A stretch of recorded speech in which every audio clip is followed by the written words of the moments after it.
रूपम रूपम प्रतिरूपो बहिश्च। बोले अग्नि कहाँ रहती है? बोले अग्नि कहाँ नहीं रहती है ये बताओ। अग्नि सब जगह रहती है।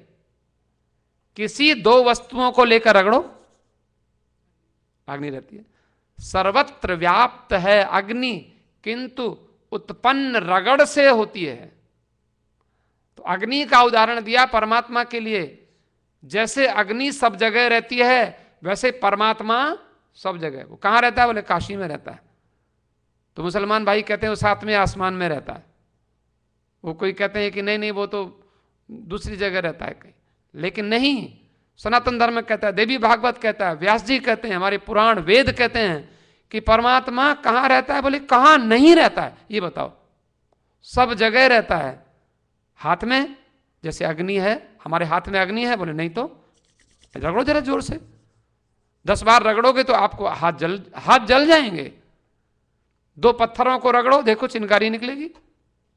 किन्हीं 2 वस्तुओं को जोर से, 2 आयरन की, लोहे की जो 2 टुकड़े लेकर जोर से मारो, देखो आग निकलती है। तो अग्नि सर्वत्र है, रगड़ से पैदा होती है। परमात्मा सर्वत्र है, रगड़ से पैदा होते हैं। रगड़ माने विचार से पैदा होते हैं।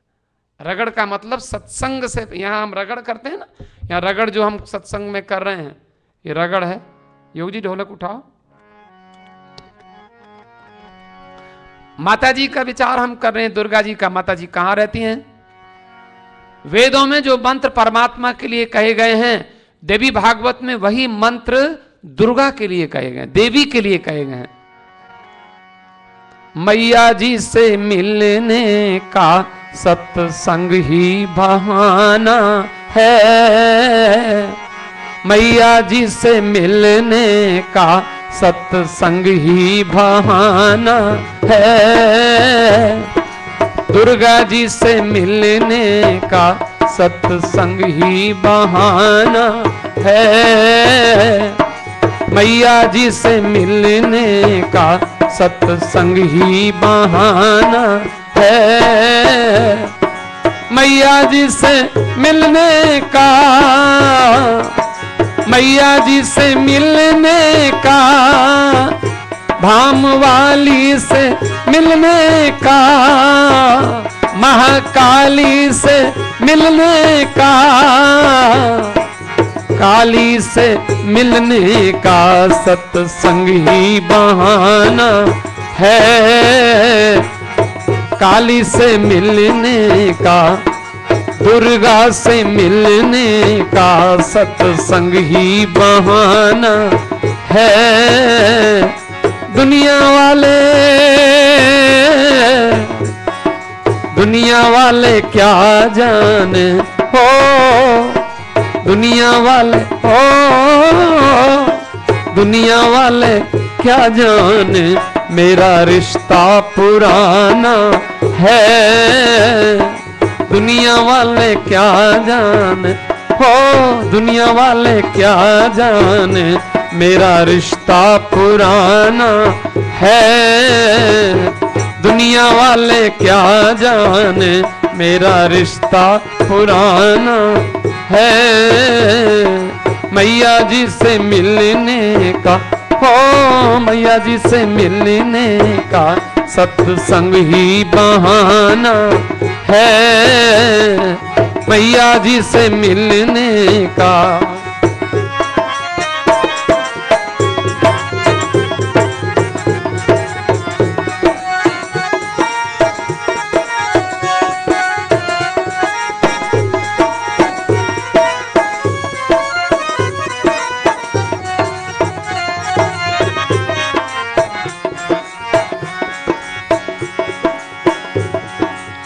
जंगल में ढूंढा तुम्हें, जंगल में ढूंढा तुम्हें, हो जंगल में ढूंढा तुम्हें, मंदिर में पाया है। जंगल में ढूंढा तुम्हें, हाँ जंगल में ढूंढा तुम्हें, मंदिर में पाया है। जंगल में ढूंढा तुम्हें, मंदिर में पाया है, भक्तों के हृदय में हो, भक्तों के हृदय में माता रानी का ठिकाना है, भक्तों के हृदय में हो, भक्तों के हृदय में मेरी मैया का ठिकाना है। मैया जी से मिलने का, दुर्गे से मिलने का, महाकाली से मिलने का, भाम वाली से मिलने का, महारानी से मिलने का सत्संग ही बहाना है। मैया रानी से मिलने का सत्संग ही बहाना है। ये दुनिया वाले क्या जाने हो दुनिया वाले क्या जाने, मेरा रिश्ता पुराना है। हाँ दुनिया वाले क्या जाने, ओ दुनिया वाले क्या जाने, मेरा रिश्ता पुराना है।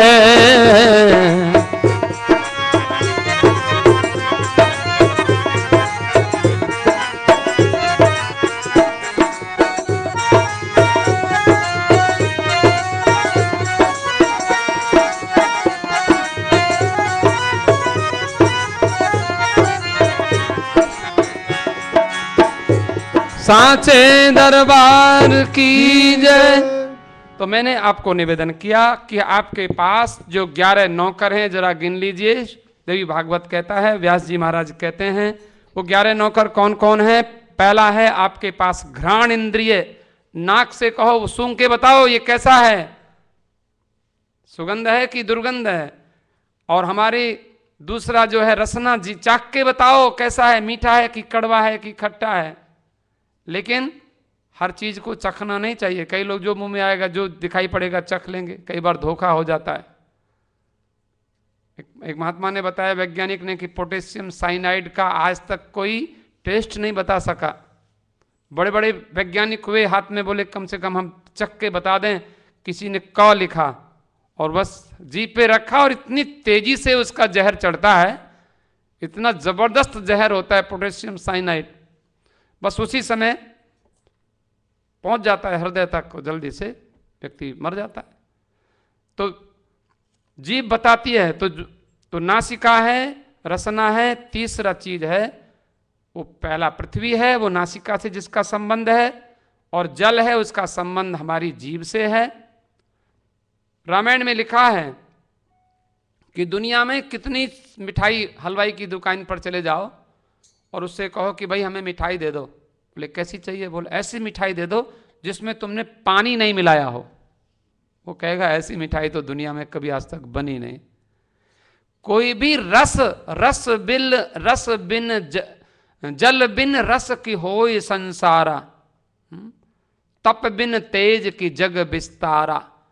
आप चाहते हो हमारे बीच तेज आ जाए, तेज आप बोलें तो आपकी वाणी में ताकत आ जाए, आप देखें तो आपकी आंखों में दृष्टि आ जाए। ये तेज ये कैसे आएगा? कि मैया मेरी आंखों में वो तासीर हो जाए, नजर जिस चीज पर डालूं तेरी तस्वीर हो जाए।